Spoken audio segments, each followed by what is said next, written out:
Good morning. Assalamu alaikum. Welcome to the first event in the Speakers Forum series. The series is a collaboration between Georgetown University's Berkley Center for Religion, Peace and World Affairs, the World Faiths Development Dialogue, and BRAC University's Department of Economics and Social Sciences.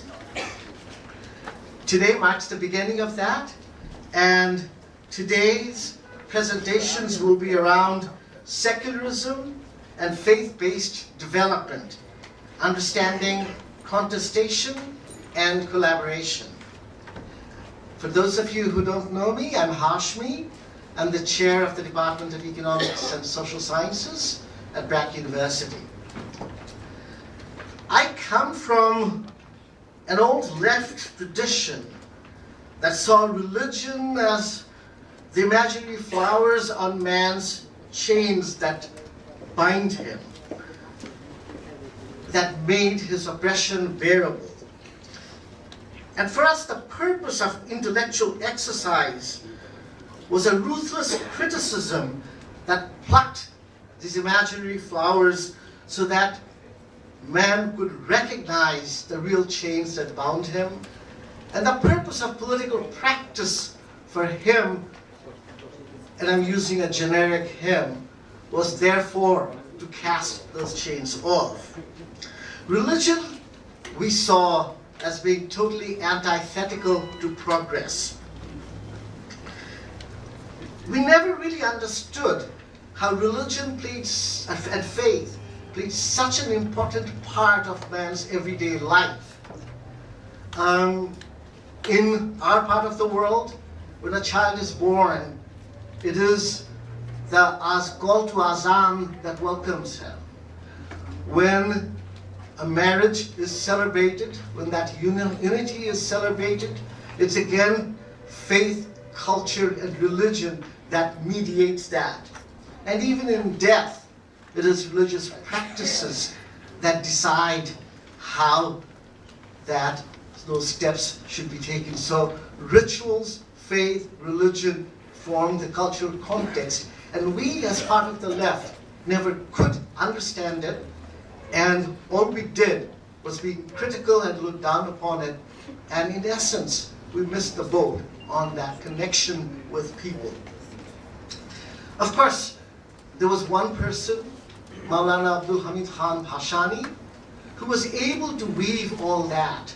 For him, his liberation theology was a call for social justice, a call that transcended the narrow rules, qanun, the laws that man made, because it was a higher calling of insaf, of justice, that only Allah could decide upon, that only Allah could dispense.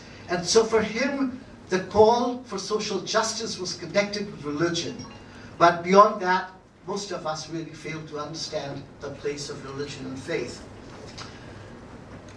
In our nationalist tradition, the long history of struggles that led to the War of Independence, our identity was crafted in opposition to the oppressor, to the Pakistan project. So in politics, for us, we call for democracy in opposition to the dictatorship that embodied the Pakistani bureaucratic military rule.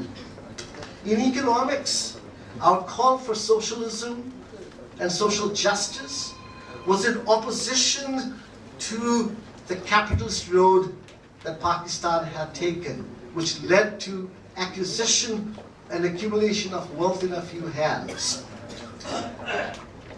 Our call for secularism was based in opposition to the religiosity that the Pakistanis preached. They practiced very little, but the religion that they preached of Islam, and in the name of Islam, that they oppressed us. But we really failed to articulate a vision of secularism that transcended that opposition, that really could take on a positive agenda. And so post-71, we were left with some elements of secularism that remained unconnected again with issues of identity and the culture of people. Even development NGOs, and I am part of the broader BRAC family of NGOs, for the development NGOs in Bangladesh, they saw a simple binary where religiosity was linked to conservatism, and the NGOs talked about an opposition to that religiosity and conservatism, which meant modernity and development. And in fact, several of the NGOs funded by donors, and I give one example of one NGO in Brahmanbaria, where there was a huge, big religious festival going on, and with different money, this, I won't name the NGO, had a huge, big so-called mela right in front of it, in direct opposition to some of the values that were being cultivated. So development NGOs also saw their role in opposition to religiosity and faith. That is not to say that religion and faith in our country comes unencumbered. In fact, we see in 1971 how rape was conducted with a view to make us better Muslims, rape by the Pakistanis. And the war criminals have in the past rode around in motorcades flying the Bangladeshi flag. So that still remains to be criticized and remains to be understood. We, at the Department of Economics and Social Sciences, and we are in a unique position because we have economists amongst us, we have sociologists, political scientists, and anthropologists. We have had a vibrant dialogue amongst ourselves, sometimes led to verbal fights, but more than most times it would be over shingaras and cups of tea, where we argued about these issues, about identity, about what progress meant, what modernity meant. And we recognized amongst ourselves that a lot needed to be done to understand this notion of identity and the place of faith, not just in creating this identity, but also in understanding development and where we should be headed if we are to take Bangladesh to realize the dreams that we've all had. The Speakers Forum, and indeed our collaboration with Georgetown University, and Katherine Marshall is here, goes back a ways. And that was a way for us to connect with a wider audience, a broader audience, that were debating similar issues. And so, for us, this was an opportunity where we could engage in these discussions and dialogues with groups of people outside of us. We wanted to build a collaborative space. We wanted to understand not just about, as I said, about faith and identity, but about the process of development. And one of the projects we've started together is laying out faith-based development actors. What do they do? Who they are? What groups do they influence? To be able to not just understand, but identify areas where we can collaborate together. If we're looking at issues around social protection, for example, there are many spaces where we could be working together. There are many spaces in terms of many other projects that we could be on health, nutrition, that we could be taking on together, that we lose the possibilities of synergy because of this, these roles that we take on, these perceptions, self-perceptions that we have of being antithetical to each other. So today's event is a part of that, self-reflection, indeed for me, and definitely for our anthropology collective, and for all of us. As I said again, this is a collaboration between Georgetown University's Berkley Center for Religion, Peace and World Affairs, the World Faiths Development Dialogue, and BRAC University's Department of Economics and Social Sciences. I would like to welcome Katherine Marshall, the Senior Fellow at the Berkley Center for Religion, Peace, and World Affairs at Georgetown University, to talk a little bit more about our collaboration and what this event means for us. Thank you so much for coming. Thank you so much for being part of this journey.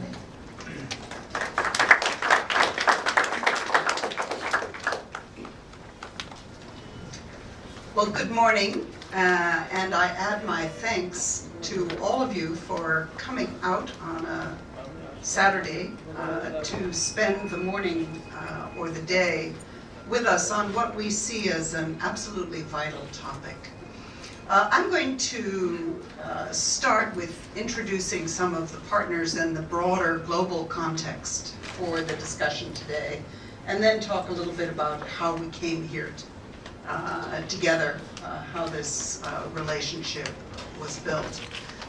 First, though, I do want to acknowledge and express my thanks and admiration to a remarkable duo, Samia Huck, who's hiding at the back, and Nat Adams, who I don't even see, who's my colleague at the World Faiths Development Dialogue and Georgetown University, who've really put in remarkable work in making this event possible, and my undying admiration and support for Dr. Hashemi, who is a very special, if somewhat elusive colleague. Trying to reach him by email is a continuous challenge. So first of all, for those of you who are not familiar with it, Georgetown University is very strategically located in Washington, D.C. It has very distinguished alumni, including Bill Clinton, and it is the oldest Jesuit university in the United States. Am I right, José? Yes. So founded in the same year as the United States. And is very proud of its Jesuit identity, which it sees as, first of all, focusing on values, and secondly, on service. So those are really hallmarks of this university. Like universities everywhere, I suspect BRAC University as well, Georgetown is struggling with what it means to be a global university in a global era. And one of the ways in which that's translated is in the creation of the Berkley Center. And I always have to explain, Berkeley is not a place. Berkeley is a person who supported the foundation of this center. It's attached to the president of Georgetown University. Thus it has a very special status, bringing together many different departments. Theology, the School of Foreign Service. We work with health, with the business school, with centers on ethics, and so forth. The Berkley Center is about 8.5 years old, and you have, I'm one of the first faculty members in the center, and José Casanova, my colleague, is another one of the pillars of the Berkley Center. So we are both research and teaching, but we also are very much involved in the world of policy. So that's the Berkley Center. The World Faiths Development Dialogue has a very unusual pedigree. It was born in perhaps one of the most unlikely places, which for a focus on religion and development, which is the World Bank. And I worked in the World Bank, I have to confess, for 35 years, for a very long time. And just as a parenthesis, one of my very first assignments was in Bangladesh, where I was working in the early 70s on agricultural training and rural development. But the World Bank was and really remains a very secular institution. But the president, Jim Wolfenson, came together with the then Archbishop of Canterbury, George Carey, realizing that there was an enormous missing link in thinking about international development, and that was the role of religion. And it was both a blindness, an inadvertent blindness, that people simply did not see the roles of not only religion, but religious schools, religious hospitals, religious leaders, etc., in shaping development attitudes and development policies. But there was also the kind of thing that Hashemi was describing, which was a deliberate rejection, a sense that religion was antithetical to the purpose of modernization. And yet, some of the best education, some of the best health services, some of the wisest critiques of what was happening in the world were coming from religious leaders, whether it was Martin Luther King or Desmond Tutu or the spiritual wisdom of a Gandhi and many others. And so these two got together and said, well, let's just have a dialogue between the world of development and the world of religion. And this was in 1998 originally, in other words, well before the events of 9/11. And in some sense linked to the turmoil that led to the year 2000, the Jubilee debt campaign, and all of the rethinking of where are we going, why are we going there, that was taking place around the turn of the millennium. So in any event, they had a couple of meetings with some very senior religious leaders coming from around the world, from a number of different faith traditions, and agreed that the World Faiths Development Dialogue was so important that it should become an institution. And that's where I came in, because I was drafted. I had been working on the East Asia financial crisis at the time, on social policy and governance issues, with a tremendous concern and focus for the world's poorest people. I don't know why Jim Wolfensohn called on me, but he did, and I was drafted, and the rest is history. So the last 15 years I've been working on this topic. Just as a parenthesis, the initiative that Jim Wolfensohn took as the president of the bank to engage the world of religion was one of the most controversial in his presidency. And he was sometimes proud of saying that it was 184 countries, which was the number of member countries of the World Bank, to 0, against an engagement with the world of religion, which I think reflects the difficulty of dealing with something that is so complex. But in any event, he persisted, and the World Faiths Development Dialogue was born, and I am happy to say has survived. It moved because Wolfensohn's successors were frankly uninterested in this topic to Georgetown University in 2006, and that is where it is happily based at this point, working very closely with the Berkley Center and with other parts of the university, but with its independent voice and its independent attitudes. Just people say, well, what does religion have to do with development? And this is a global issue.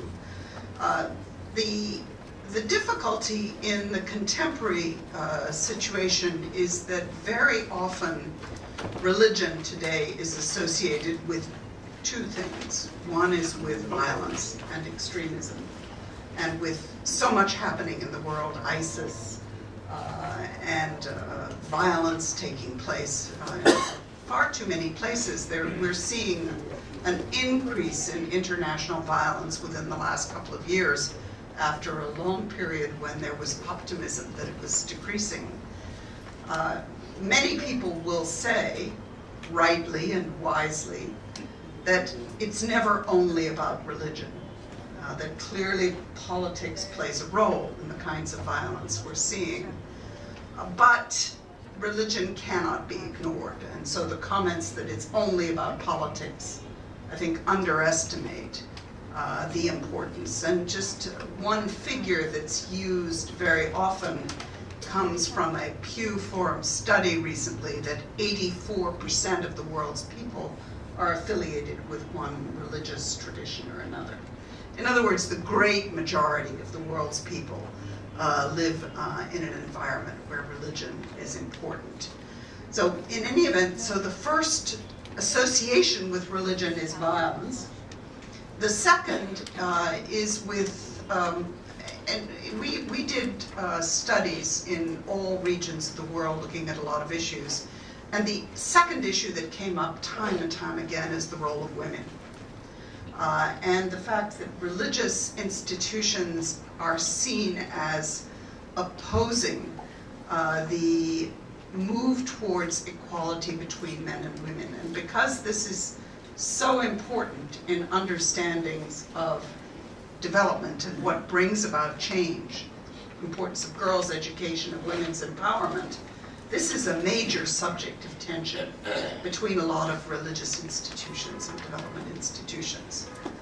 But if you step back and look at it, we're talking about something that has millennia of history, that is immensely complex. In fact, one piece of advice I've had is not to use the word religion, but always to use it as an adjective, so that it's religious institutions, religious leaders, religious ideas, religious beliefs, religious practices. In other words, to try to break down a little bit what it is we're talking about.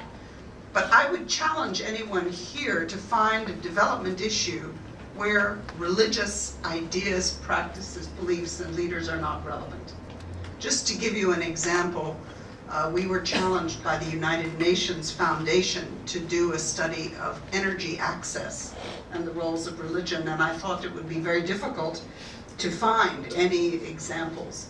But in fact, we found many examples of religious institutions involved with clean cook stoves, with solar panels, with solar suitcases, and even with the more complex policy issues of how the grid is serving poor people or disserving poor people. So in other words, these institutions, these ideas, practices, and beliefs are so widespread that they involve every dimension of the very complex challenge that we see as development. So we in the Berkley Center and the World Faiths Development Dialogue have placed a great deal of emphasis on improving our knowledge about these links, because it's a vastly under-researched area. It's an amazing blind spot in a lot of the development world that even in statistical measures, much is not counted. These institutions, ideas, etc., are off of the radar screen. So this mapping, we call it, I call it a journalist mapping, because journalists are famous for asking the basic questions of who, what, where, why, when, with what purpose, how much, etc. We've basically tried to establish more clearly the picture of what is happening, how it's relevant, with the idea that a better knowledge and better partnerships and collaboration will clearly improve the quality of development. So two other comments before I turn to this specific collaboration. Many religious leaders argue, and I've heard them argue this many times, that religious leaders and institutions and ideals are more ethical than the development world. And Jim Wolfenson had a very good rejoinder to this, which is we cede the ethical high ground to no one. In other words, the people who work in development, whether they're from the left or the right, genuinely, I think, believe that they are working with an ethical purpose of improving lives. But there is an interesting difference, which is that certainly the institution I know best, the World Bank, has a remarkable quality of taking the most interesting issues of our time and making them into boring prose. And of obscuring, in many cases, the ethical choices and dilemmas behind statistics, which in fact have an ethical foundation, which is fairness and clear knowledge. But religious institutions and theology has the challenge of putting ethical issues at the forefront, and the dialogue process that I've been involved in for 15 years has been remarkable in highlighting and helping us to discuss important ethical issues about development. So that's a first comment. A second comment is that this awakening is taking place across the world, that ignoring religious elements and issues is a big mistake. And I know personally, because I've been involved in conferences in at least 6 or 7 European countries, which are conducting exercises to reflect on what they've been missing by not looking at the role of religion. So Switzerland, Norway, Sweden, Denmark, Portugal, even France, which is of course so consciously ethical, are all of them saying there's something happening here which is both negative in the sense of violence, but which also has an enormous potential for good if it is well harnessed. So this is the United States USAID is focusing, the United Nations established the Alliance of Civilization, UNESCO is involved, UNDP is involved, UNICEF is currently undertaking an exercise, UNFPA has been a leader, in fact, across the United Nations system in saying that if you ignore religious actors, you're missing a large part of the development scene. So why are we here? As part of our global mapping exercise, we organized a meeting for South and Central Asia in early 2011, and we found ourselves working as partners with BRAC University.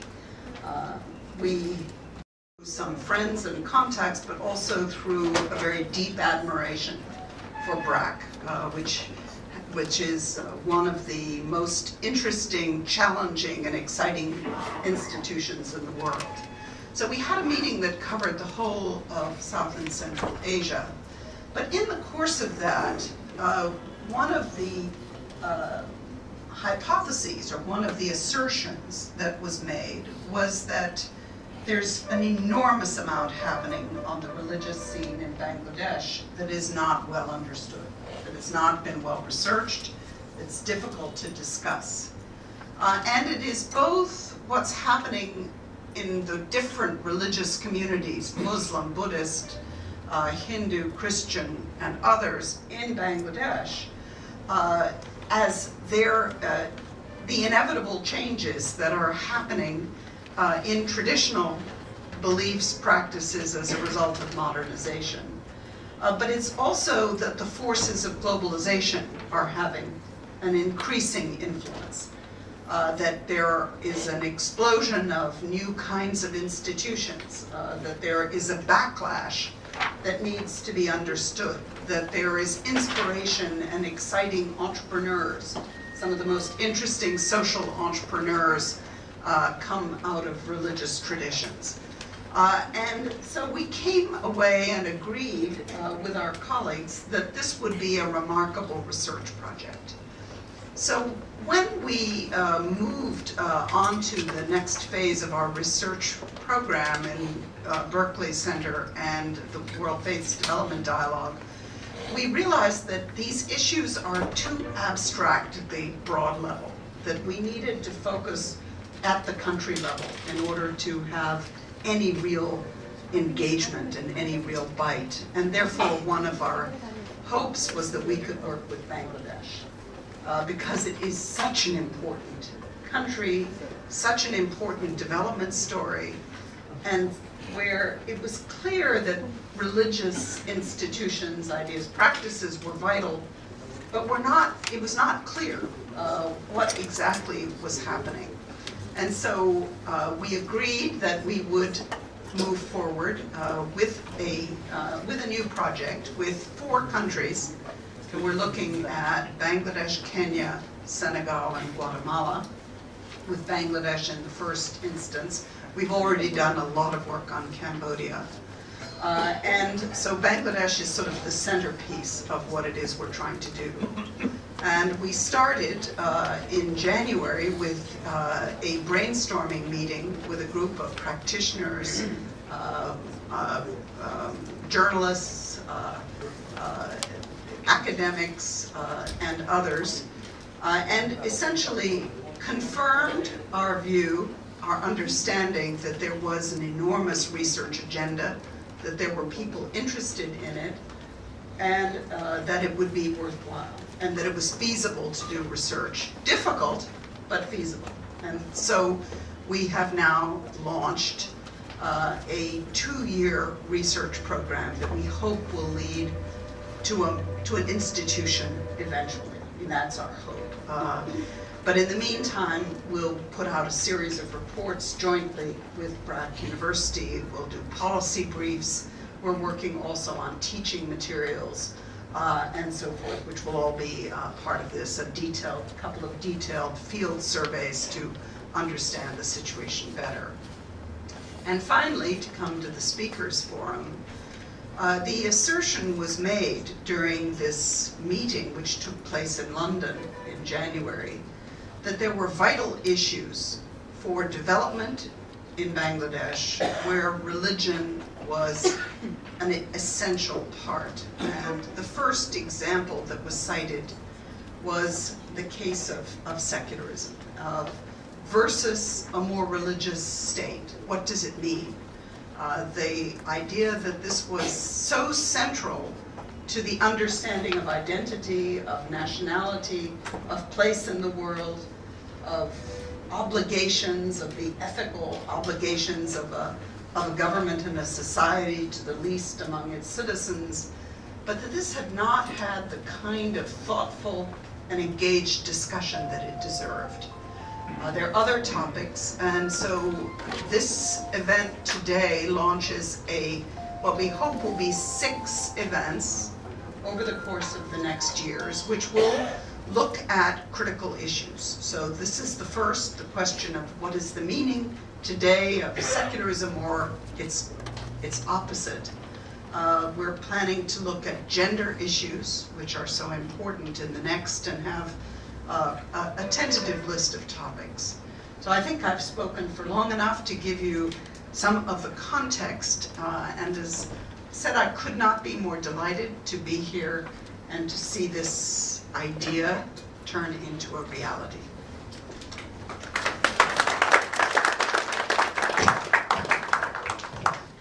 Thank you, Catherine.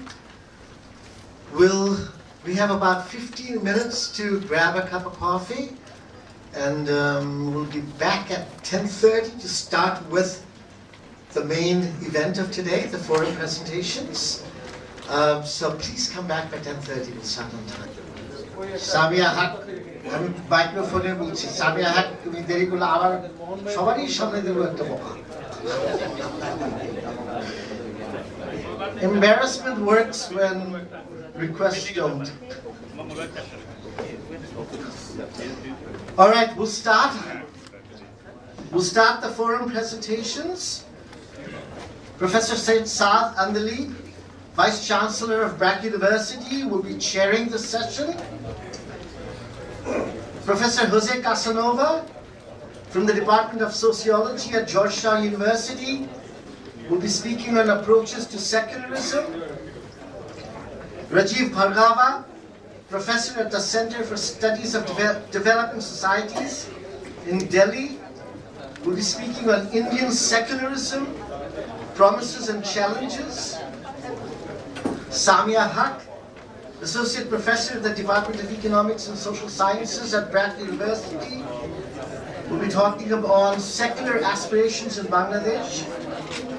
And we have 2 designated speakers, Professor Riaz Khan from the Department of English and Humanities at BRAC University, and Dr. Hussain Zillur Rahman, founder and chair at the Power and Participation Research Center. We'll try to finish at 1 p.m. for lunch. I'd like to now turn this session over to Professor Saad Andaleeb. Assalamu alaikum, namaskar, good morning. I hope that is secular enough, and that's the way we should be. I'm very pleased to have this gathering today. We have some experts who will be speaking about an issue which is very dear to our hearts. This is the whole issue of understanding who we are, because I think this is very intertwined with the way we think, with the way we behave, with the way we operate in this environment. I think also BRAC University is very indebted to these individuals who have come from so far away to share their perspectives and views. I think we are going to be dealing with two very complex concepts. I'm not sure we'll be able to come to any resolutions today, but I think that it is, as the organizer said today, that Hashemi said today, that this is the beginning of a journey. And I hope this will be in the traditions of what we do here at BRAC University. Being a liberal arts institution, I think it's very important that we engage with these topics that are very close to the heart of society. And I think for those of you who do not know, I just joined BRAC University about 3 months ago as the Vice Chancellor. So I'm still learning about this institution myself, and I think once I get my bearings, I will be on firmer ground. But as I expressed my vision of BRAC University, I'd like to see BRAC University slowly move towards being more of a research institution. I think we would like to see much more engagement in all spheres with the idea of knowledge generation. I think a lot of our universities here are truly engaged in knowledge dissemination. But you cannot have knowledge dissemination unless you have also knowledge generation in harmony with each other. So while we are looking for teaching excellence, we are also going to push much harder towards the goal of generating our own indigenous knowledge. Because I think we need to have our own knowledge system. We do borrow from other parts of the world, and I don't think there's anything wrong with borrowing, but we need to embellish that knowledge, hopefully with what we have here. If I may request everyone to please turn off your cell phones, because it is a distraction for our speakers here, so I would appreciate it if those were all turned off. I would like to also say this, that BRAC University is in a very unique position, being affiliated with BRAC itself. As all of you know, BRAC is almost like a living lab for us. So here's a great opportunity for BRAC University and its affiliates, as well as its partners, as well as those organizations that we intend to work with. Is a great opportunity for us to work with BRAC and focus mainly on the issues of development. Of course, as all of you know, that BRAC is an NGO, and as an NGO it has faced many challenges over the years. And of course, life is nothing but a series of challenges. And hopefully through our conversations and through our engagement with the internal world as well as the external world, we'll be able to embark on a path of new knowledge generation which will embellish our understanding of our environment. Let me not go too much further other than to say that my background is in engineering and in business. So I think Hashemi may have had some arcane dream here that I would not be burdened with some of the things that are going on in this field, as a result of which I will have a more pure assessment of what I think, and at the end I've been asked to sort of summarize this for about 10 minutes. So I hope you will all hold your breath while I make that summary, because it's going to be, I don't even know what it's going to be. So let's wait and see. Let me take this opportunity to introduce our speakers here. We have first, pleased to introduce Professor Rajeev Bhargava. He is currently professor and until recently director of the Center for the Study of Developing Societies. Professor Bhargava is immensely traveled, as I can see. He's been at Delhi, he's been at Oxford, at Harvard, at Balliol College, all over the place. And I'm sure he has been enriching them while enriching himself. So I'm also looking to a great perspective from Professor Bhargava. We have our own Samia here. She is from BRAC University. She's an associate professor of anthropology. And her interests include religious revival, religious identity, religion, politics, social movement, and secularism. Look forward to your perspectives, particularly from Bangladesh side. We also have two additional distinguished individuals here who will be commenting on the speakers. We have Dr. Hussain Zillur Rahman, who is by practice an economist, but I think he has so diversified himself that he is really, I think he is very well known in his circles as someone who understands the totality of the whole thing. So I'm really looking forward to it.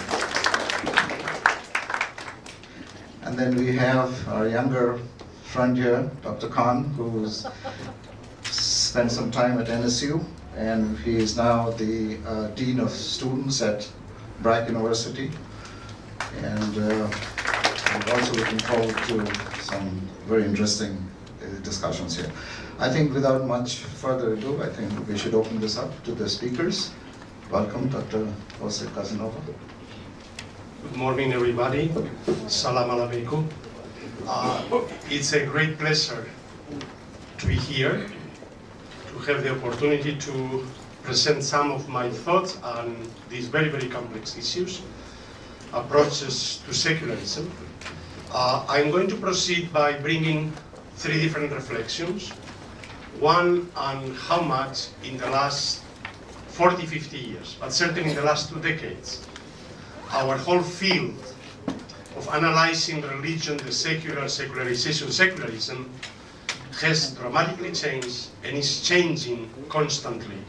So we are in the midst of a very, very relevant transformation, both intellectually, politically, practically, around the world. It's a global process. So this is the first.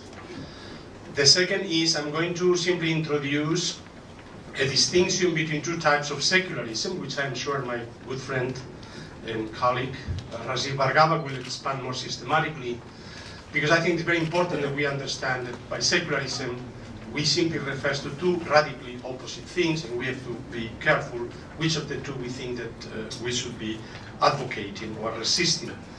And finally, I will bring my own reflections from the experience of the Catholic Church and how the Catholic Church faced the challenge of all these issues in the last 50 years, because I think that to a certain extent, Catholic countries, Muslim countries, were confronted with similar issues, and there are some interesting similarities to how they have approached it. So I'm going to be a bit autobiographical rather than a dry academic kind of lecture, because I think that precisely as we see how our analytical concepts and our analytical framework to discuss those issues have changed, we realize how much this is part of the historical process in which we have been embedded. Let me start by arguing, or by explaining that my first contact, my first visit to a Muslim country was in 1996, when sisters in Islam from Malaysia, invited me to a conference on challenging fundamentalism. I had just published my book, Public Religions in the Modern World. They thought that this was a way of incorporating a notion of a public Islam that was not state Islam, but it was very active in the public sphere of politics, civil society, without trying to use the state to impose a particular form of Islam. So challenging fundamentalism meant two things. Challenging, on the one hand, the Western depiction of Islam as a fundamentalist religion, but also challenging those groups within Islam that wanted to appropriate their own particular way of Islam and imposing it upon everybody else by using the state. And so for me it was a great experience to precisely enter in contact with Muslim debates precisely through this conference, and since then I've been very much involved in dialogues with Muslim scholars discussing those issues and comparing precisely Catholicism and Islam. So this is the background from which I come from. Let me begin today. Professor Hashemi began saying how the youth, leftist youth, and he was actually quoting the young Marx from the critique of Hegel, the critique of religion, how much they simply ignored religion, misunderstood it. They thought that religion was simply a negative thing, that was an obstacle to progress, that was an obstacle to the liberation of man from the oppressive chains of all forms of repression and domination and injustice and inequality. And I have to say that I studied theology, Catholic theology, in the late 60s, early 70s, when even the theologians were talking of the death of God, the secular city. They took for granted the theory of secularization, namely that as the world was becoming more modern, it will become more secular and religion will disappear. Even the theologians had accepted this view of history that came out of the particular historical experience of European societies, and that they thought the rest of the world will be like Europe as they become modern. Today we know that this was simply a false prediction, but besides that, since then, simply the world has changed dramatically. In 1979, I would argue 1979 was a global turning point. That very same year, you have four crucial developments. First, the Islamic Revolution in Iran. Second, the visit of the Polish Pope to Poland, which initiated the movement of solidarity that led eventually to the collapse of the Soviet Union. Third, the Nicaraguan Revolution, based on a movement of liberation theology that came out of the transformation of Catholicism in the 60s. And fourth, the emergence of the electoral Christian right in the United States that brought President Ronald Reagan to the presidency. 1979, four events simultaneously around the world, and since then, we have not stopped talking about religion and politics, religion and violence, religion and process of global change. Before, people discussing foreign affairs, international relations, had ignored religion. Since then, nobody can ignore religion. So this is one thing. But second, until about 15 years ago, nobody began seriously analyzing what do we mean by the secular? What it is this thing we call the secular? What it is secularism? Because people took it for granted. We already know what it means. But it was actually an important Muslim scholar, a scholar of Islam, the anthropologist Saad, who mentioned we have spent 200 years trying to develop a science of religion and religious studies. But we have not yet begun to study what it is, the secular. We need to develop a sociology of the secular, an anthropology of the secular, and begin to do really comparative studies of secularism. And this is something which has been happening now for 15, 20 years, and we are in the midst of a very, very important transformation in the social science, not only to study religion, but to study the way in which these two things we call religion and the secular are interconnected, bound together, and how difficult it is to draw clearly the boundaries between them. That those are not two things that exist separately, that are transhistorical, that are fixed, that are essentially different, but that they are really moving targets. They are constantly changing. Rather than being transhistorical, they are very specifically distinct in different places, different cultures, different religious traditions. And rather than being essential, they are being constructed constantly by different actors which struggle for all kinds of things. So we are now in the process of understanding that the religious and the secular are two phenomena which are interrelated and by precisely the activities, the praxis of very different actors, both religious and secular actors. And we've really begun to understand that what we call secular regimes or secular states come in many, many different forms. That France is a secular state, but the French model of laïcité is very different from the Turkish model of laïcité, which also incorporated the word laïc, or from Senegal, a French colony that also incorporated the concept of laïcité, and they are very proud to say that they are laïc, but in a good sense, intended or actually comprehended in a very good sense. But then you look at Indonesia and other Muslim secular state, the largest Muslim country in the world, with a very different model of secularism. We'll be hearing about India, perhaps one of the most interesting attempts to develop a form of secularism different from the European experience, or China, or Russia. We cannot simply say those are secular states. They are radically different forms of states. They have very different relationships to religion, and they have different models of managing or of regulating religious pluralism in society. So we are only now in the beginning of the process of developing systematic comparative studies of the different types of secularism around the world.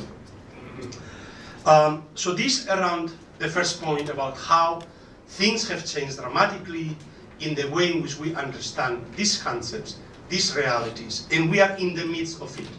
So I'm sorry if I cannot bring you more clarity to these concepts, because my attempt to tell you what secularism is, what the secular is, will only be my own way of understanding it, and it will not add. We need all of us to understand how we all are involved in the construction of these concepts, of these boundaries, of these fields. The states, the courts, journalists, religious scholars, social scientists, and ordinary people around the world, we are all involved in this process of constructing the boundaries between religion and the secular. And how we construct these boundaries, and how do we construct those fields, makes a big difference for our future, for the kind of political systems we have, for the kind of democracy we have, and for the kind of societies we build together. So this is the first point. The second is, let me bring simply a distinction between two types of secularisms, which can be understood, can be differentiated very clearly analytically, but also happen to emerge simultaneously when the first secular states were built in France after the French Revolution, and in the United States after the American Revolution. One is an attempt to create a secular, or what we would say a secularist state, free from religion, that sees its task to regulate and to actually put religion in its place, to take religion away from the public sphere and create a purely secular sphere of politics free from religion. This is the French laïc model of secularism, of laïcité, and it implies a secular state that has a negative view of religion, that thinks that religion is the problem, and that religion therefore has to be controlled by the state for whichever purpose the state may have. This is a model. And here the model is to basically oppose what had been a model of a homogeneous religious state, a confessional state, and turn into a homogeneous secular laïc state and society. So the project here is homogeneity, either religious homogeneity. This was the model of cuius regio eius religio, namely in the formula of the Westphalian system. In early modernity in Europe, you have the religious wars between Catholics and Protestants, and to solve that problem, they came to the formula, let the sovereign decide the religion of the subjects. Each society should have only one religion, and the king decides the religion. Those of a different religion have to leave. It was the model that started in 1492 with the Catholic kings in Spain. We then expelled Jews and Muslims from Al-Andalus, from Spain, to create a homogeneous Catholic society. And this process of ethnic religious cleansing to form homogeneous nation states has been repeated again and again throughout the history of state formation in Europe, was repeated when the Ottoman Empire disintegrated throughout the Middle East, and as we know, was repeated when the South Asia, in the colonial struggles, again tried to form one nation state but couldn't create one pluralist and had to attempt to create homogeneous either Muslims or Hindu states. We'll hear how India could not do that and had to develop a different formula. So the point is that, and in the Middle East we see that much of the problem with Zionism is precisely that. The very same groups that were expelled from country after country, when they were able to create their own state, they also tried to create a homogeneous Jewish state. So as long as we maintain this model of a homogeneous, either Catholic or Muslim or Protestant or Buddhist or a Jewish state, we are not going to be able to build the kind of a state we need to build for all of us to live together in peace. So this is an argument. But simultaneously, there was another secular state which emerged on the other side of the Atlantic in the United States, because there was no homogeneous religious regime. There were many different sects, Protestant sects, Christian sects, but many of them. None of them could become the official state church, and therefore a state that does not privilege any particular religion, that do not accept the establishment of any particular form of Christianity, but accepts disestablishment of the state. The state is neutral vis-a-vis all religions, does not privilege any form of them, but also promotes the free exercise of religion in society. This is a form of secularism to promote religious pluralism, to promote a pluralist society. And I would like to argue that the kind of world in which we are moving, in which we are all more and more interconnected, in which we all move from one territory to another, there are diasporas, there are Muslim diasporas in Europe and Christian diasporas in other places, we cannot anymore create homogeneous territorial places in which homogeneous societies are maintained isolated from others. We need to build models of how we all can live together, both in particular societies and in the world as a whole. And secularism, a secular state that precisely is neutral, that then has privileged any particular form of religion, but that actually promotes freedom of religion, but also the flourishing of all forms of religion and the respect from all continents, from almost every country in the world, spending 3-4 years together, discussing all kinds of issues about their tradition and the world. And out of it came a very interesting experiment in how to adapt a tradition to the challenges of the contemporary age. They didn't use the word globalization, but certainly this is what was experienced by the Catholic Church, that we are entering a global age. That this globalization was what they call the sign of the times, and is reflected also in the documents they wrote. One of them was called Dignitatis Humanae, the dignity of the human person. And the argument was, this is the core of what we need to construct more just, more open societies that are more open to the common good, but also for the entire world. And this was precisely the proclamation of the principle of religious freedom. It was very difficult for the Catholic Church to accept the principle. For 200 years, the Catholic Church had been saying this discourse of human rights and religious freedom is a heretic discourse, comes from the Enlightenment, comes from the French Revolution, and it was against God and against the Church. But eventually the Catholic Church realized, no, this is actually part of the Christian tradition that we have to incorporate. And so after having rejected the principle of religious freedom for 200 years, they incorporated a central to the Catholic tradition. They gave up a tradition that said, error has no rights, only truth has rights. And they understood that doctrines have no rights, only persons have rights. Every human person has rights, and they have particularly the right to search for their own religion, for their own truth. And it is precisely the dignity of the human person resides in the fact of each human having the ability to search for the truth. And this was a radical transformation for the Catholic Church. So this is the first principle. The first principle is we have to base all our policies, all our conception of society on the right of each individual person to search the truth, to look for a better life, to advance their own vision of humanity, and have every individual the opportunity to participate in our common struggle for a better society. So this is the first principle. The second is This means that we, the Catholic Church, cannot be a state church. We cannot impose our view upon the rest of society. We have to voluntarily disestablish ourselves and become a church of civil society. Not a state church. A public church, yes. We have a right to participate in public debates, to present our norms into public discussion. We have the right to participate in politics, but not to have a monopoly.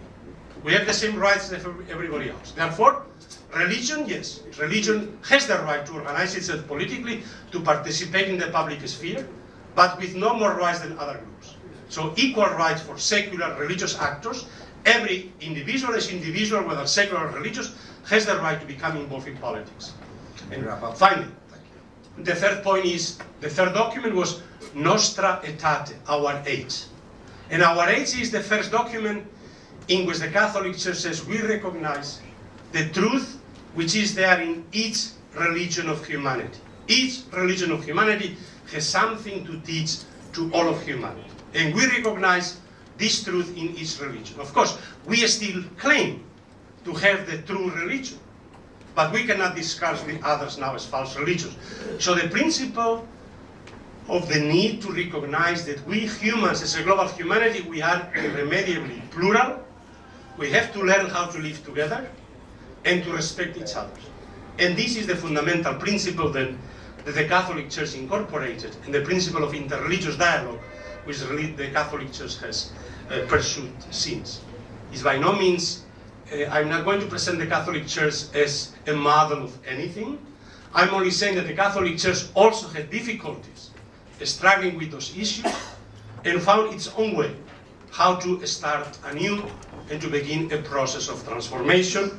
And so I'm saying that Islam is undergoing in the last decades a similar process of adjournment, of updating, but one which is much more plural, because there is no pope in Islam that tells, there is no hierarchy that can determine the religion for all, but you are a much more rich, pluralist, organized form of religion, and therefore also the struggles between different Muslim groups are also more complex than in Catholicism. So thank you very much. Thank you very much. I have to warn my audience that we'll probably go a little over, because in the interest of learning more, in the interest of the richness of the discussions, we'll probably have to cut down some on the lunch hour and have these intellectuals share their mindsets more with us. I now have the pleasure of introducing Professor Rajeev Bhargava. He is going to talk about Indian secularism, promises and challenges. Thank you very much. We're really deeply honored to be invited, and thanks in particular to Samia and to Nat for inviting me here. I will talk about Indian conception of secularism, but I'll begin I'll really be making three short presentations. In the first part, I will talk about how I take what I take secularism to be, what my conception of secularism is. In the second part, I shall talk about the conditions which gave rise to Indian secularism, constitutional Indian secularism, which, as José pointed out, is distinctive in some ways from other secularisms. And thirdly, if I have the time, I would really talk about what is at stake when we have to make a decision between having a secular state or not having one. What's the real issue underlying it? What's at stake? So let me begin with my conception of secularism, and I'll do that by talking about religious diversity.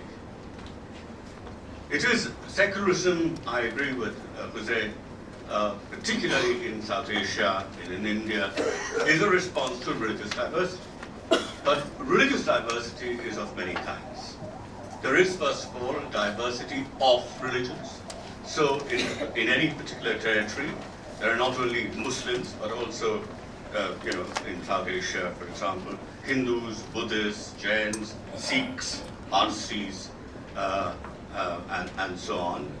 Hinduism itself in India is called the Federation of Faiths. It's very, very highly internally differentiated. So there is this diversity of religion. But apart from that, there is also diversity in religion, or within religion. And here I mean two things. We can actually talk about two forms of intra-religious diversity. The first form is, or emerges from the fact that the core beliefs and practices of any religion have always been interpreted differently. There have always been multiple interpretations of the core beliefs and practices of a religion. And there have been groups which have coalesced around these different interpretations. So we have a formation of subgroups or sects or different denominations and so on. And that is a very important component of what we call religious diversity. José talked about the United States and religious plurality there. And from the point of view of someone, say, who lives in South Asia, that is a form of intra-religious diversity. When it began in the United States and in the 18th century, and the secular state developed there, it was in response to these different multiple pluralist denominations. Well, that's one kind of intra-religious diversity, but there's another kind, and that is that from the mainstream practices of any religion, some people, unfortunately, at least in my part of the world, have always been excluded from those mainstream practices. But of course, they also have very similar needs, religious needs and non-religious needs. And they have expressed these needs. They have developed their own conceptions, their own practices. But these practices, for most part, remain invisible. They are marginalized.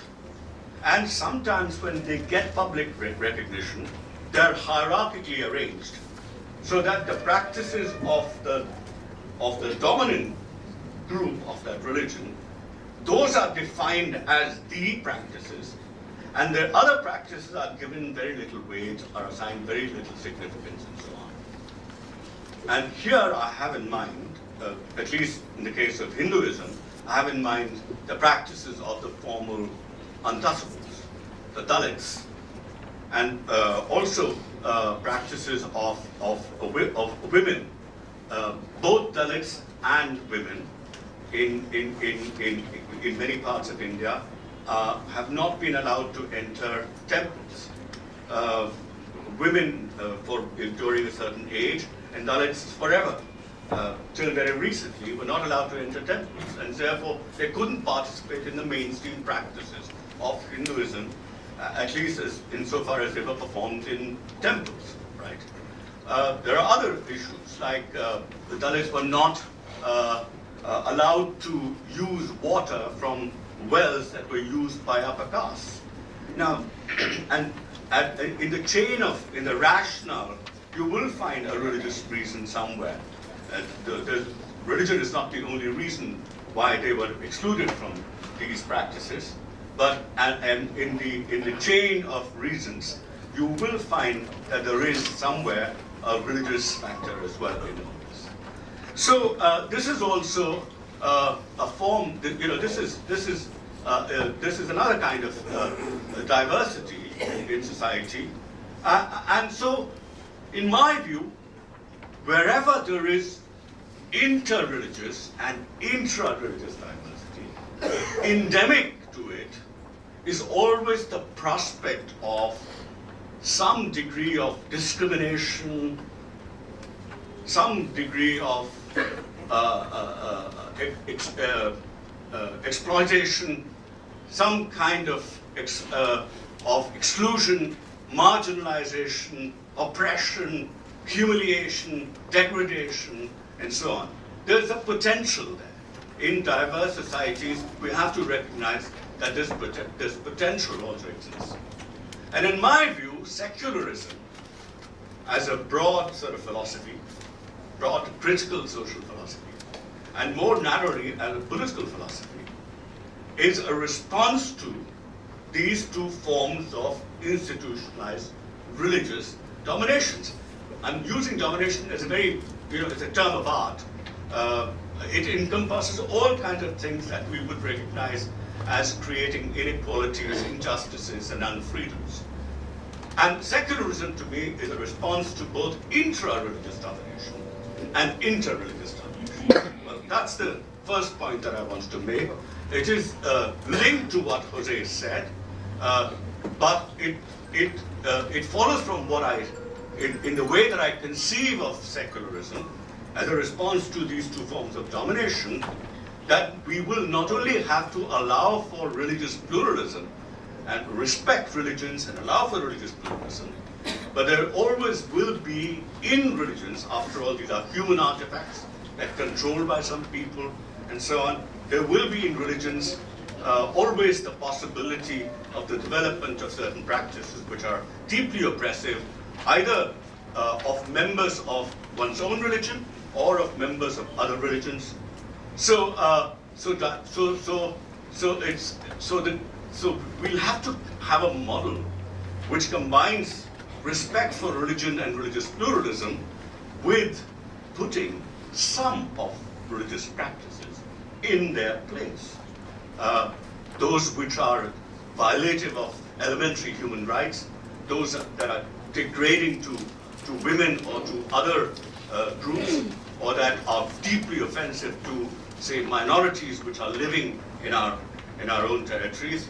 I mean, we'll have to put, those kind of religion or religion-inspired practices also in their place. So my model actually is it cuts through the two types that José had introduced, putting religion in its place, encouraging religious pluralism. Mine actually wants to do both accept and promote religious pluralism. On the other hand, if there are some negative practices which need to be put in their place, whether in the name of religion or present in religion itself, we need to develop both responses from within society, and if we have a democratic state, pressurize the democratic state to intervene in those religions, right?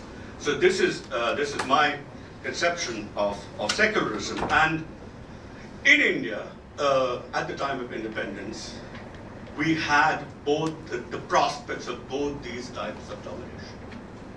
There was, on the one hand, as this is a story that everybody's familiar with in the subcontinent, we had, by the 1940s, the development of a syndrome between religious groups, between Hindus and Muslims in particular. We were locked in a vicious, spiraling cycle of estrangement from one another. Animosities against each other were circulating freely, adding layers upon layers of grievances, and over time, sections, this all happened among sections of Hindus and Muslims. All Hindus and Muslims are certainly not involved in it, as you know. But a mutual paranoia developed, intergroup relations had been perverted, and the two communities had begun to play antagonistic games with each other. Sometimes there was no reason to fight the other except to subdue or humiliate. There was nothing else at stake. This is what had begun to happen in the 40s. And even after the subcontinent had split into different nations, the prospect of inter-religious domination in India was there, and we needed some state to respond to that inter-religious domination. But there was another issue which was there, which our great Dalit leader Ambedkar had drawn our attention to. And that is that when groups are looking at each other as enemies, when they begin to treat each other as a menace, then there is a tendency to present to the other, to not make public any differences, and to present to the other a common front. Now, what this leads to is the suppression of dissent, the suppression of differences, and it obfuscates the policies, the prospects of internal reform. there are a lot of freedom and equality related reforms had begun in earnest in the 19th century in both Hinduism and in Islam. But because of this mutual animosity that had developed between these two communities, and I'm talking here about sections, not the whole people, when this kind of animosity developed between sections of people, and when, as I said, they began to treat each other as a menace, they provided to each other a common front, suppressed dissent, and squashed all internal reform. And again, at the time of our independence, that means that at the time of independence, there are also a prospect of intra-religious domination. All the movements against caste, all movements for the emancipation of women that were within Hindus and within Muslims, they both got suppressed.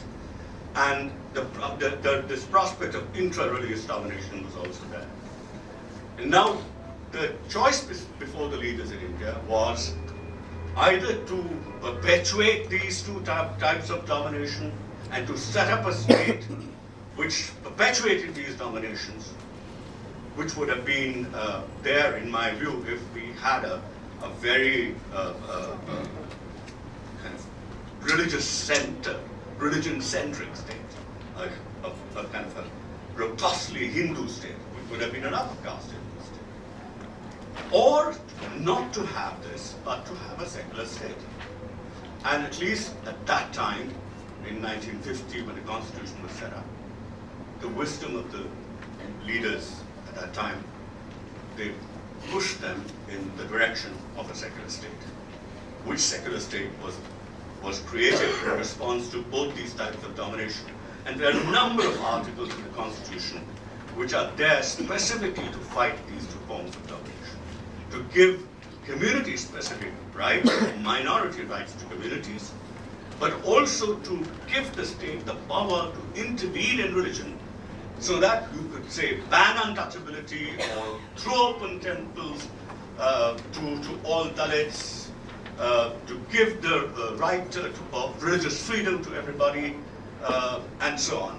So this is something which is what many of the Indian leaders in people who sat in the Constituent Assembly and people who debated these issues, this is the solution that they had come up with. Having said that, I also need to say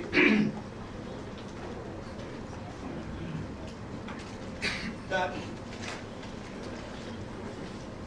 all those forces that wish to perpetuate inter-religious domination and intra-religious domination, those forces were not defeated. They were always around, and this kind of secularism that you find in the Indian Constitution was always contested and deeply contested. And it remained and remains fragile and very unstable. It is like any other human institution, any other human practice, there's always a prospect of great setbacks. And one can argue that this is one such moment when there has been a setback to that whole process. Okay, how much time do I have? 10 minutes. Okay, what I want to do is 5.5. Okay, maybe I'll take 6. What I want to say is that imagine that we are all sitting together to try and create a state which will reflect our collective aspirations,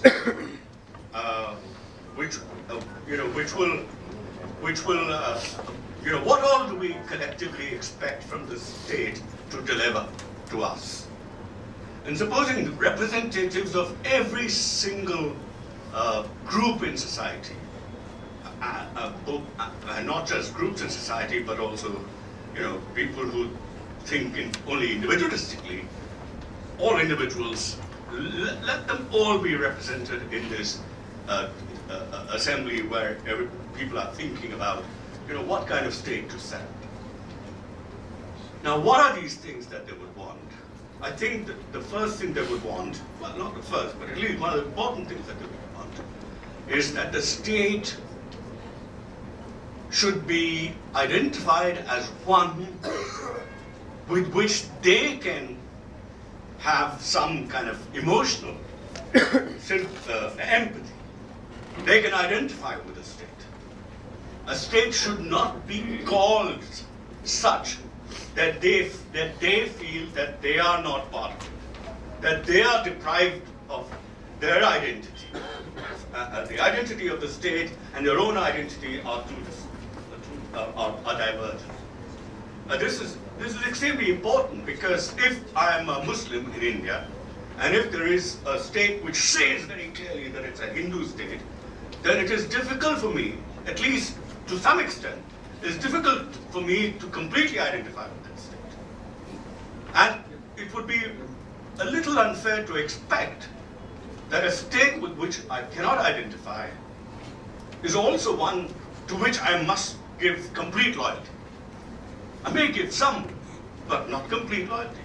Modern states demand total loyalty from their citizens, and modern states try to give everything to their citizens.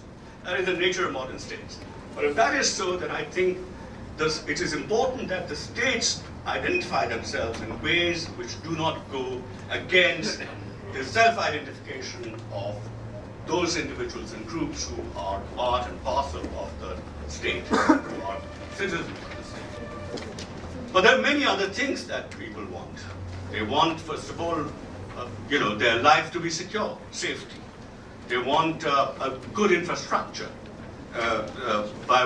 which will enable them to carry on with their life, a better transport system, housing, education, and these everybody would want regardless of their religion. Now,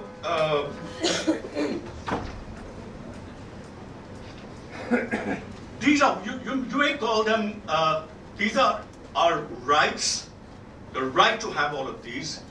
These are passive citizenship rights. In other words, they're rights that we should get, these are benefits that we all get regardless of our religion. That's what we would want. Without our having to do very much. The state should give it simply because we are citizens of the state. But then there are other things that we want in a democratic state. We want the right to vote. We want the right to associate in such a way as to influence both our civil society and our political society.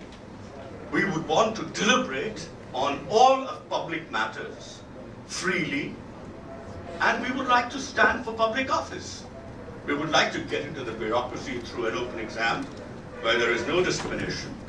And we would also like to stand for the highest public office without any discrimination.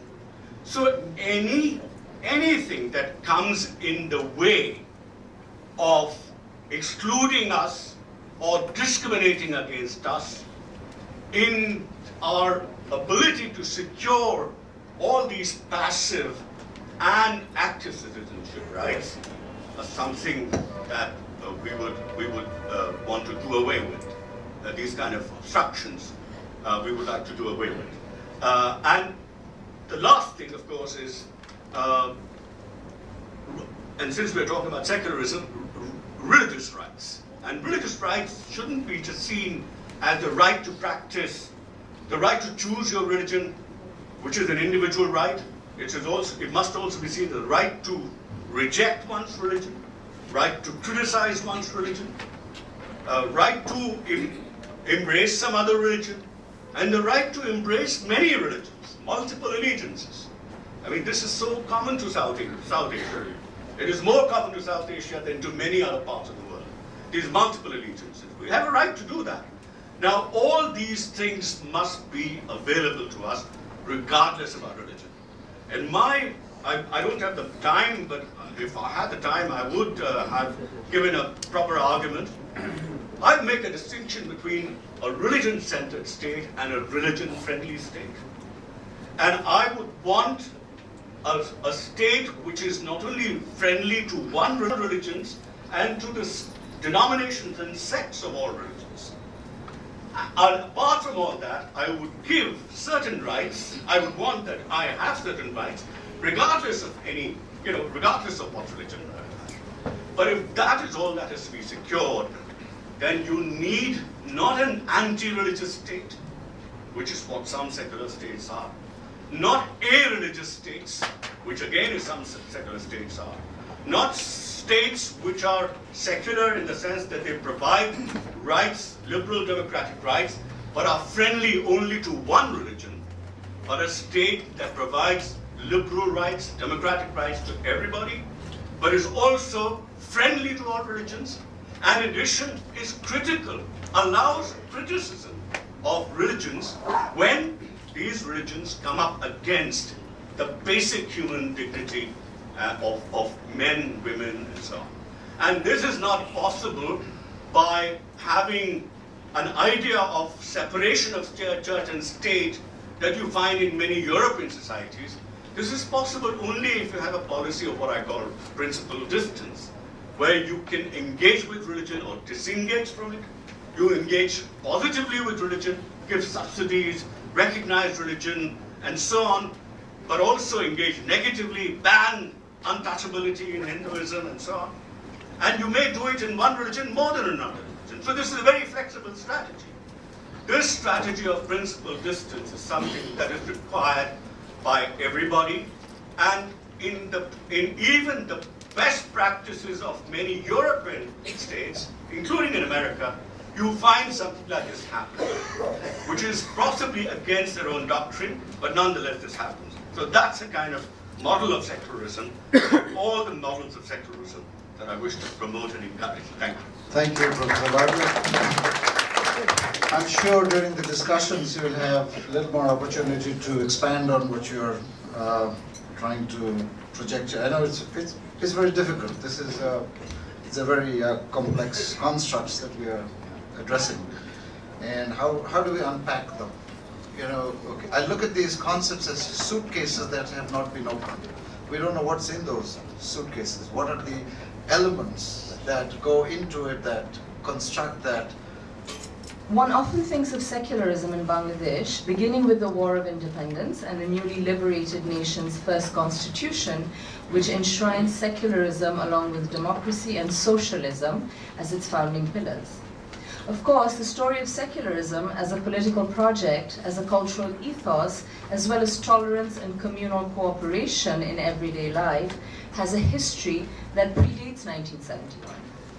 Be that as it may, the birth of Bangladesh, in the aftermath of economic, political, and cultural struggles, necessitated a new imaginary. Secularism was a concept and an ideal that was able to envision these new horizons with a certain reflexivity of Bengali Muslims' experience with communalism in undivided India and a hegemonic application of Islam by the West Pakistani ruling elite. With the aim of transcending the intolerance of the past, secularism became an imprint on the nation right from its birth. The new constitution and its guarantors of modernity and progress, enunciated through secularism, required certain practical actions in statecraft that would lead to the onset of the process of secularization and subsequently a secular ethos for the people. Integral to secularization was the banning of religious political parties, a measure that would curtail the use of religious ideas and arguments to further the cause of any political group. There were two justifications for this measure. The first was to stop the activities of the Jamaat-e-Islami due to their collaboration with the Pakistani army in an attempt to thwart the War of Independence. More importantly, however, secular advocates argued that removing religion from politics was not so much about avenging the Jamaat, but to enhance the state's and people's capacity for transcendence by ensuring that individual religious freedoms are not interfered with. They believed that such a secularizing measure would once and for all redress in the new nation the communal ethos that had been the raison d'etre of the birth of Pakistan and had plagued it through its formative years. Such a measure of secularization allowed secularism to be termed dharmonirapekkhota, or religious neutrality. The writers of the Constitution, politicians, and statesmen understood secularism to mean a state free of religious biases, where individual religious freedoms would be preserved. To this effect, the Constitution secures a range of fundamental rights which reinforce and ensure the full exercise of the rights to religion, life, personal liberty, and security with equal protection from the law. The law aims at a relegation of religion to the private realm, allowing the state to interject when this separation is threatened. Of course, this does not play out in seamless ways, and groups challenging the restriction of religion from the public space have taken recourse to the legal system to further their agenda. The state's show of neutrality came through several routes. The mass media was an important site that sent secular signals by commencing television broadcasts with recitations from the Quran, Gita, Bible, and Tripitaka. The cultural sphere, that is, language, literature, music, etc., were also considered to be repositories of secularism and fashioned as a unifying, transcending anchor of the national identity.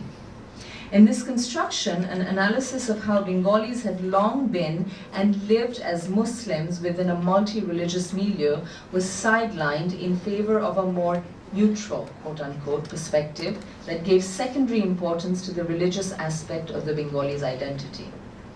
The overstating of Bengaliness also left the indigenous people of the land, neither Bengali nor Muslim, marginalized from the nationalist construction. Thus, the sole dependence on language and culture as the binding force irked many, as they saw in it a denial of the Muslimness of the Bengali. This also became one of the bases of the critique of secularism, that secularism functioned partially to take away an important cultural element of the majority population and to turn the nation into a nation of others. The fact that the Muslim side of Bengali subjectivity was not adequately factored in means that only a certain angle of the Pakistani experience, which is the state's oppressive use of Islam to glide over and justify cultural and economic exploitation, was considered. Research now reveals that the Pakistani experience also had other kinds of engagements with Islam. Take, for example, groups such as Tamaddun-e Majlis, who were the first to ask for Bengali as a state language in 1948. There was also other intellectual thinking on theology and what it means to be Muslim and non-communal in Pakistan. A recently published paper of mine highlights the work of Abul Hashim, who was the founding director of the Islamic Academy, known since independence as the Islamic Foundation. In this paper, I argue that Hashim's anchoring of Islam on his concepts of Rabbaniyat and Huququl Ibad allowed him to envision a certain Muslimness that was a corollary and not a substitute to the culture and life ways of the people of Pakistan. That religion was to be subsumed within culture sounds very much like the formation of a modernist nation state at work. This was also the strategy deployed in West Pakistan. However, Abul Hashim's strong insistence on Rabbaniyat and a constant check on power allowed him to also retain a position from where he could critique West Pakistani authorities' banning of Tagore and their dictate that Bengali be written in the Arabic script. The reformist, modernist reading of Islam, which Hashim and others, such as his counterpart in West Pakistan, Fazlur Rahman, were engaged with, had other feats, such as the Muslim Family Law Ordinance in 1961. The framing of Islam was more encompassing, where difference between Islam and other faiths was not of kind or essence. In fact, Hashim and others foregrounded their thinking on universal principles which allowed for coexistence in a way that seeking out differences forecloses.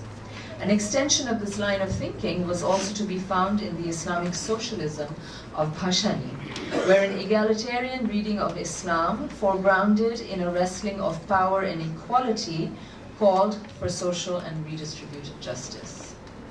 In such readings of Islam in particular, and by extension of other religions and socio-economic and political issues, if such readings of Islam in particular, and by extension other religions and socio-economic and political issues, are what moved East Pakistan into Bangladesh, then the secularism of the 1972 Constitution, translated as dharmonirapekkota, or neutrality towards all religions by the state, makes good sense. After all, a good part of the 50s and 60s had been spent by many stakeholders on thinking about reformulations of Islam that would help Pakistanis be progressive, democratic, non-communal, and non-communal.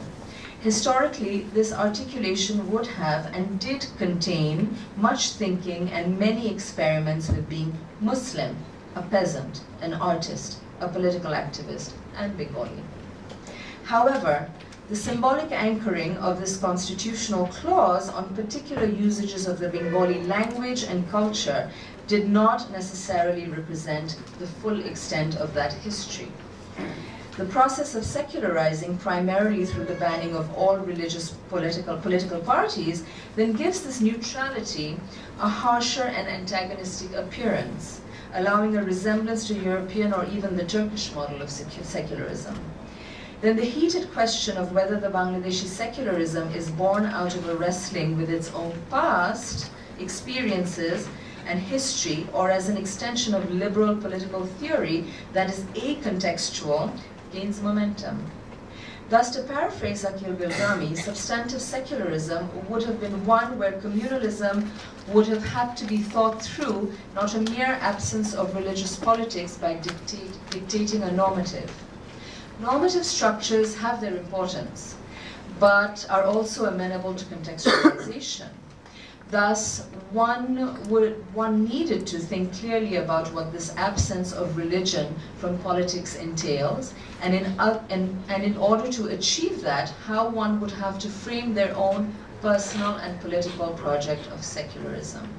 In other words, the discussion and debate did not go far enough to ask if the question of politics that uses religious symbolism, imagery, or even concepts could be allowed to stay on the ground, and what the theological, social, and political parameters of that allowance may look like.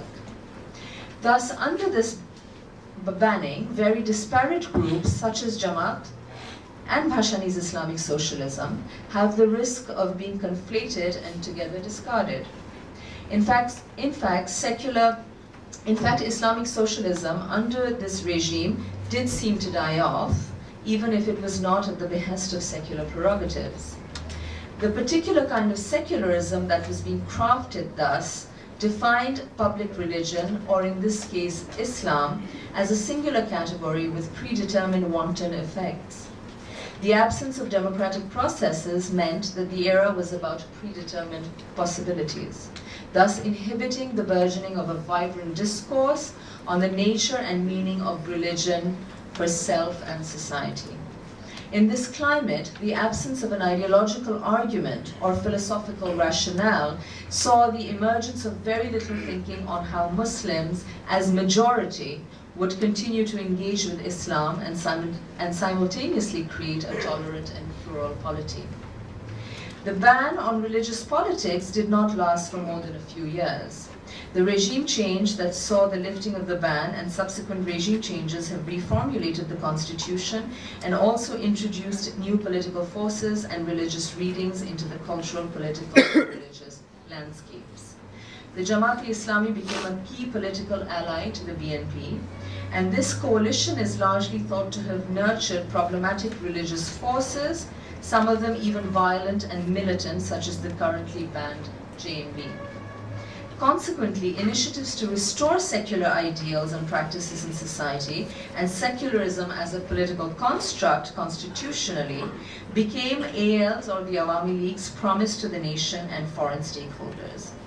As a part of delivering on this promise, the current AL regime has heavily policed Islamists and are watchful of other Islamic events and gatherings, such as discussion groups, circles, etc. The trial of war criminals from 1971, most of who are high-ranking leaders of the Jamaat-e-Islami, has brought to surface the question of Jamaat's legitimacy as a political party. While constitutionally allowed, there is a huge resurgence of the discourse that sees the removal of religious politics as a key restoring device of secularism. Advocates argue that it is this that will greatly curb the Muslim majoritarianism exemplified through the persecution of minorities, the grabbing of their land, and destruction of their property, such as the incident in Ramu, that Bangladeshi secularism currently suffers from. It should be mentioned here that such persecution of minority lives and property do not follow political party lines. This raises a further alarm that Muslim majoritarianism has crept into the psyche of the people on the ground, to the point that even people who have an affinity for the more secular party do not necessarily behave in the most tolerant and accommodating ways. There are discourses imported that have entered and lodged themselves comfortably in the neoliberal space in Bangladesh that speak of Muslimness as the only way to attain success in this world and the hereafter. Piety movements that advocate dawah are a prime example of this. While some are fairly peaceful, some others are antagonistic to other faiths and lifeways. This, rightly so, is seen by secular advocates as a religious threat. Countering the religious threat, both in politics and the everyday, have thus become the current regime's secular undertaking. While many critics of secularism are focusing on state repression to defend the right to be religious, it is also important to look beyond state policing to see what is being authored and how. And so, while laws such as the Enemy Property Act, etc., have not yet come under the remedial sweep of the renewed secularizing zeal, theological points have already been engaged. Samia, may I request you to wrap up? Conclude. Thank you. For example, the theological argument against the Jamaat has been centered on their conception of Prophet Muhammad as human, allegedly devoid of extra-human properties. That Prophet Muhammad, and by extension other humans before or after him, by virtue of piety and extra-human properties that endowed them the essential requirements for transforming themselves in society, should be the anchor of how one thinks of religion's role in public and private, alludes to the Sufistic traditions with which Islam entered Bengal. This sense of anachronism is further heightened when we think that even beyond the economy, other processes of modernization, such as education and literacy, have created a population that like to read, think, debate, and control the terms by which they engage with religion. It is the result of these processes that religion and religious discussions appear now on television, on the internet, giving religion an approachable and everyday feel. In this climate, Sufism perhaps too needs to appear beyond zikr and other rituals. In other words, a deeper thinking on how the ability to transcend one's base humanity would allow a wrestling with negative forces in self and society in a way that mere humanity cannot, is perhaps an elaboration that the current context calls for. Most importantly for secular aspirations, how would an anchoring on Sufi practice allow Muslims to relate to other religions in a more encompassing manner? Would the reliance on extra-human piety automatically lead to a recognition of the negative forces and sources of power that allow majoritarian arrogance and dominance?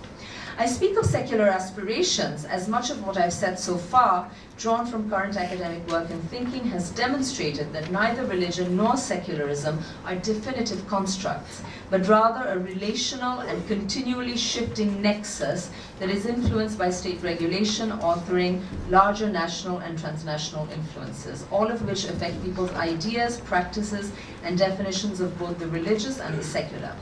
It is in fact the insistence that secularism must be a specific ethos and have specific religious and cultural parameters that have resulted in unrealistic expectations, top-down approaches, and a sense of failure. Agrama argues in his book that secularism in modern times is therefore best seen as the state's inherent capacity and indeterminacy in drawing a line between religion and politics. Inherent to the indeterminacy are divisions and suspicions that characterize the secular moment. In Bangladesh, the divisions are sharp, and suspicions heightened.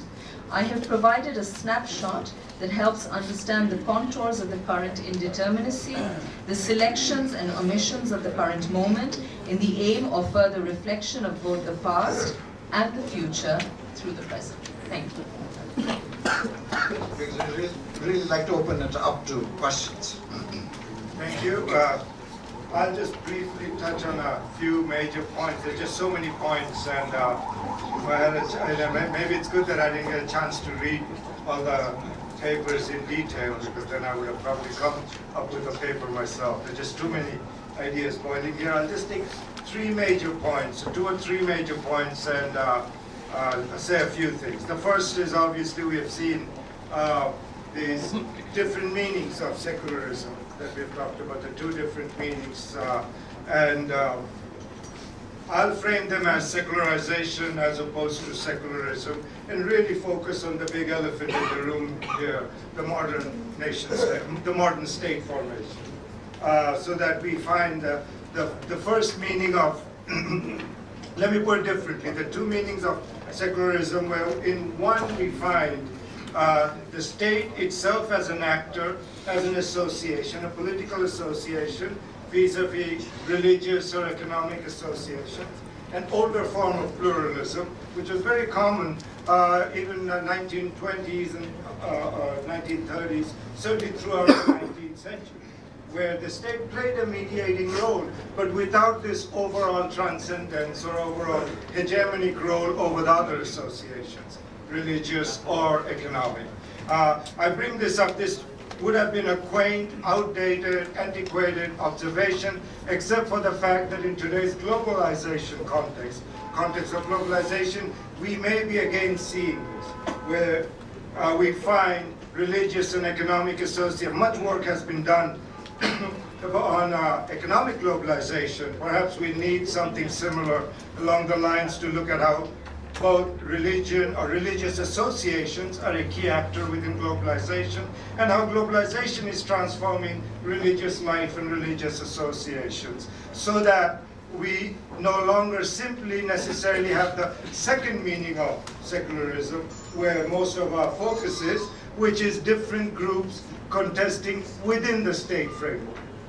So we have the older pluralism, where we have the political association, the state, economic association, religious association. We see this in the works of liberal theorists like Harold Lasky, conservative theorists like Carl Schmitt, Frankfurt Schoolers, in all of them. This sense of the role of the state, excuse me, within a larger society in which you have other powerful associations, as opposed to sort of the newer meaning of pluralism, what we call multiculturalism or religious pluralism, where different communities are contesting within the state. So we start with this first distinction between, in the first case, a political theology, a political project, by which we are not merely talking about secularism as a separation or distancing of religion, church and state, but rather a domination of church, religious associations by the political associations. Even within a liberal democratic context, we have the modern state as a paradox. It's a rights-based instrument of violence. This is something that must remain in any conception of the state's relationship to all other associations, that only the state has a legal monopoly to enact violence towards legitimate violence, the very definition of a political association. And it is by this sort of legal monopoly that the state establishes its juridical sovereignty over all actors within society. So at one level, we're talking about changes in state formation. So that's sort of my second point, that we are, in order to understand both religion and secularism, we are looking at transformation in the modern state formation historically, sociologically, say over the last 150 years ago. And in the case of our colonial territories, even 50, 60 years ago, where we saw the state did mediate between a variety of communities, traditional states, Mughal states, pre-modern states, early modern states, did mediate between different communities without the sort of intense hegemony and transcendence that the modern state claims today. And so what we're really talking about is a process over 80, 100 years where we see the state accumulating this hegemonic role. And then we want to ask the question in today's global context, whether sort of transnational relations, slightly parallel to our economic associations, whether transnational relations are now starting to escape these state territorial hegemony, state territorial monopoly. The reason I think that becomes important is then we have to consider religion, as we are doing with economic associations, in and of itself. Not simply in terms of where does religion fit within the state. That now we may be seeing, using Kant's sort of famous title, turning that religious life, the spirit of religious life in excess or outside the limits of reason. I mean, Kant's famous text, a religion within the limits of reason, in particular within the limits of state reason, is, I think, what we are talking about here. So that was my major point. I want to give two small illustrations. Much of my work focuses on looking at expressions of religion in literary texts. Taken a series of texts written by Bengali writers, from Syed Oliullah's work, Lal Shalu, all the way to Humayun Asad's Pak Sar Zameen, in between a variety of other texts, written at different times, from the 40s up until most recent texts, both within the country, and we have had a couple of diasporic texts, Brick Lane and White Teeth, in which also we find these treatments. And the two main elements that come forward is, one is, as Professor Samia mentioned, is the wide diversity of religious practices. I also look at films like Bhargava, where it's eloquently expressed, the wide diversity of religious life within Bangladeshi society as elsewhere. And then the second point is very different political regimes. We must be able to distinguish between the role of secularism and religion within a liberal democratic society, where it maintains an ambiguity, because, as I've mentioned, a liberal democratic society thought of as a rights-based instrument of violence.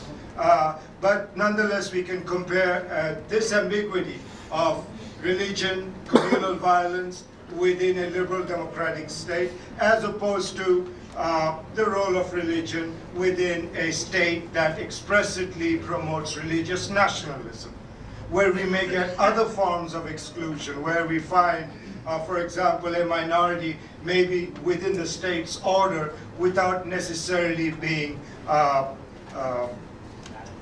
without necessarily receiving individual rights. So here I'll briefly turn to the example from India, where we see both these elements at work, the secularization and the secularism.